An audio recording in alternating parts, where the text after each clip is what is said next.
Vou falar um pouquinho sobre novos modelos de negócio, sobre novas empresas, como toda essa mudança comportamental e de evolução do ser humano se reflete nos modelos de negócio.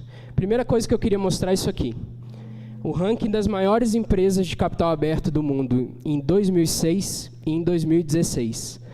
Se em 2006 a gente tinha um monte de empresa do mercado tradicional, empresas de petróleo, um conglomerado financeiro como as maiores empresas mundiais, apenas 10 anos depois, a gente tem uma lista formada praticamente só por empresas de tecnologia.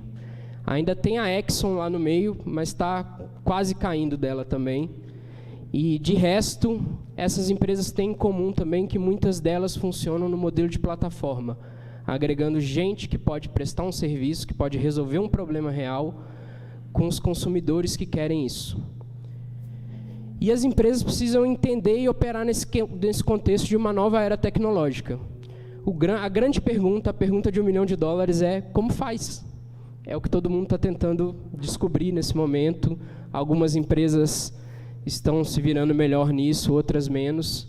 E aí uma grande dica, um grande aprendizado que eu tenho, que eu tive com muitos mestres aí que passaram pela minha vida nos últimos tempos, é que as empresas precisam estar plugadas ao espírito do tempo, ao Zeitgeist.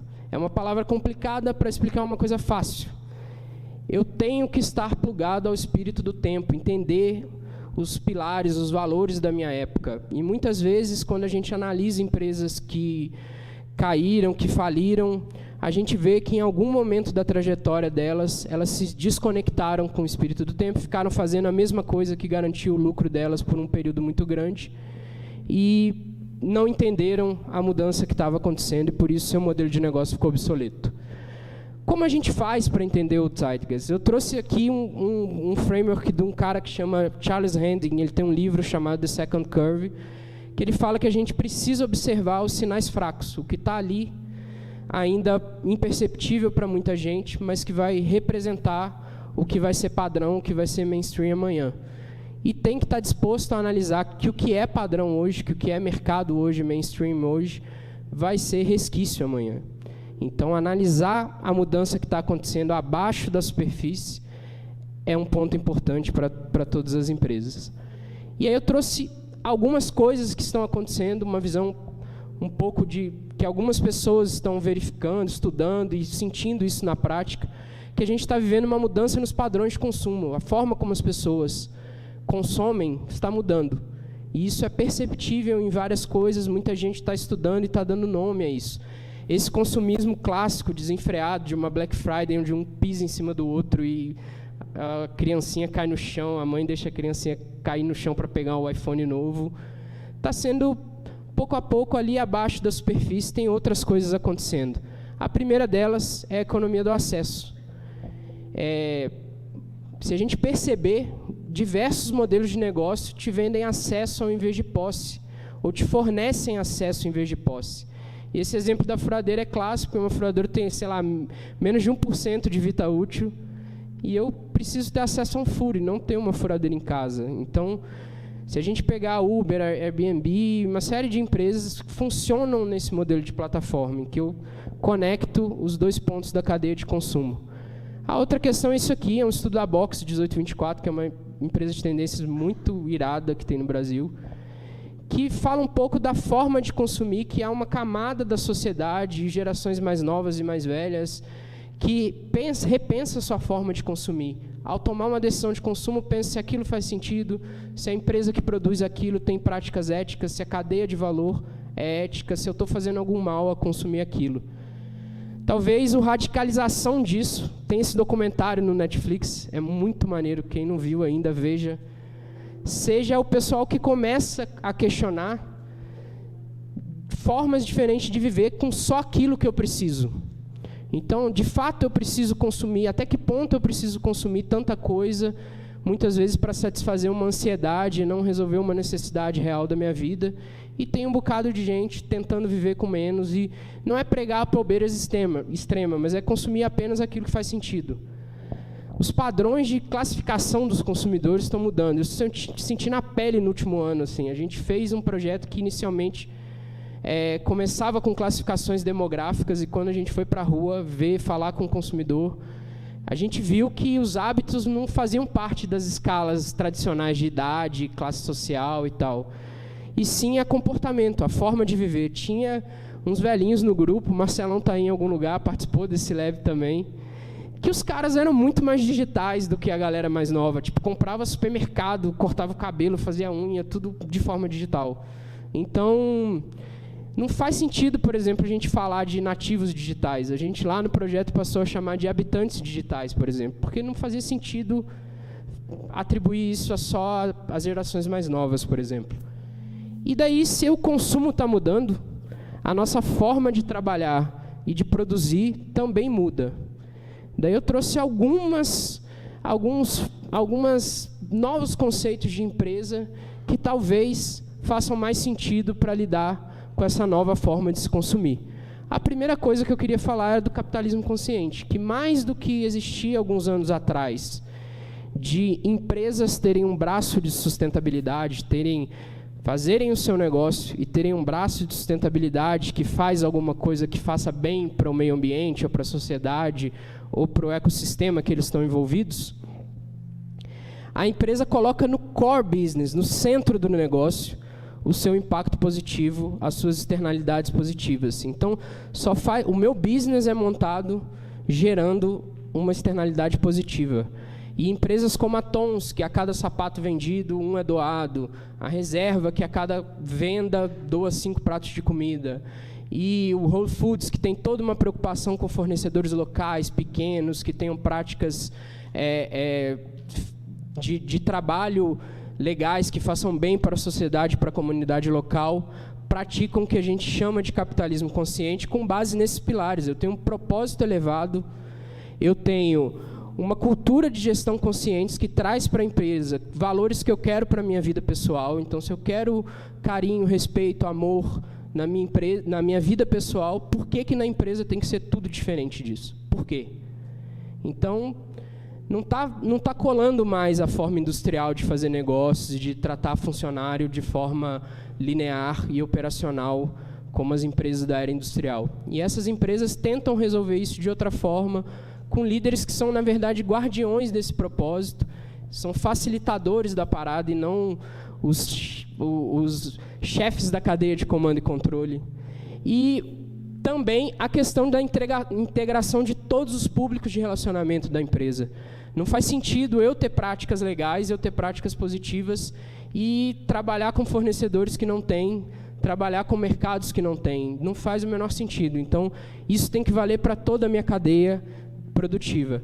E a gente acha que isso é meio coisa de gênio, assim, os caras inspirados que fazem isso, pô, o cara é gênio, ele é um cara diferenciado. Mas aí vem uma parada como o Sistema B, que me dá um framework, tipo, me dá um passo a passo, um questionário que eu posso responder e avaliar as minhas práticas e saber o que eu preciso fazer para virar uma empresa que opera nesses paradigmas. Então, não tem mais genialidade nenhuma na parada. Tem uma série de organizações que me ajudam a pensar o meu negócio, pensar o meu business nesse viés mais consciente e mais justo.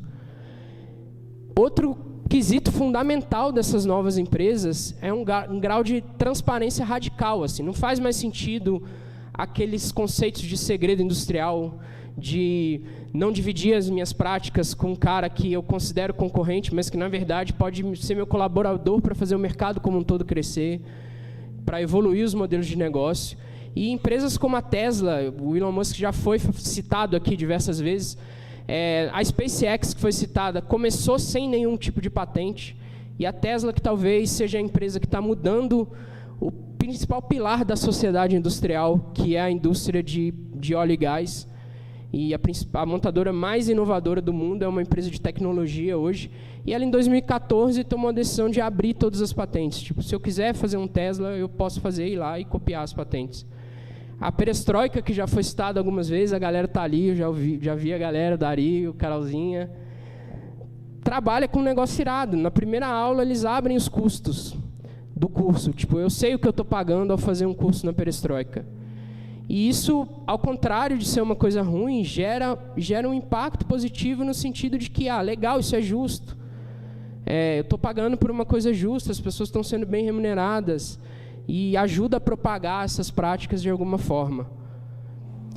Outra parada que eu recomendo muito, que todo mundo, o PH recomendou alguns livros, eu recomendo muito esse que chama Organizações Exponenciais, do Salim Ismail, que ele cita um modelo de negócio que tem a ver com essas empresas da nova era, que funcionam como plataforma e que tem itens, características muito diferentes das empresas da era industrial. Em vez de eu trabalhar com relatórios clássicos, eu trabalho com dashboards em tempo real, eu tenho uma força de trabalho distribuída e que funciona sob demanda. Então, na medida em que eu preciso daquela força de trabalho, eu chamo pessoas para se plugarem a mim. Eu provoco engajamento na comunidade, isso é um pilar do meu negócio. E tudo isso está sob um guarda-chuva que se chama propósito transformador massivo, que é muito diferente das missões clássicas das empresas, que ninguém nem sabe qual é. Tipo, sabe que tem um quadro na parede, mas não sabe, na real, o que a empresa faz. Quem trabalha no Google sabe que a missão dele ali, que o propósito dele é organizar a informação do mundo.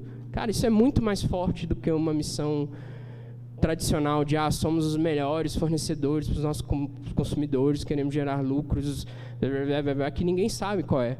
É um propósito que todo mundo sabe qual é e está engajado.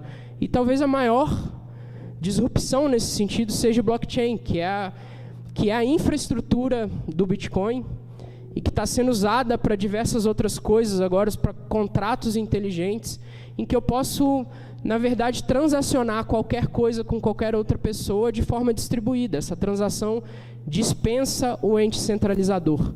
Então, isso tem impactos muito grandes, muita gente chama de internet do valor, e os impactos ainda não estão medidos do que vem pela frente. Então, quem nunca ouviu falar de blockchain, ou ouviu, mas não sabe muito o que é e tal, vale a pena dar uma debruçada, ver, tem um monte de vídeo, tem um monte de livro sobre isso, porque pode chegar, o blockchain pode ser o que me permite transacionar em grupo, transacionar em sociedade, dispensando as empresas, por exemplo.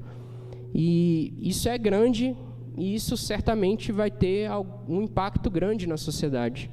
Eu, em vez de transacionar só informação, eu transaciono valor. E para onde isso aponta? Na minha visão, isso aponta para organizações mais híbridas. Se a gente tem setores bem definidos como governo, empresas, terceiro setor, esse tipo de tecnologia exponencial me permite ter organizações mais híbridas, que da mesma forma que eu gero funções e valores característicos de empresa, eu também gero funções de governo, etc. E está mais em sintonia com a evolução da consciência.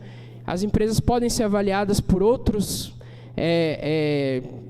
indicadores que não só financeiros, como seu impacto positivo, e também tende-se a ter uma força de trabalho mais distribuída, em que as pessoas tenham mais liberdade de trabalhar com várias coisas. A grande questão é fazer isso chegar a todo mundo, isso ser uma coisa positiva para a maior parte da sociedade, e não para um pequeno grupo de pessoas que têm acesso a esse tipo de tecnologia. Antes de terminar, eu queria fazer uma pergunta.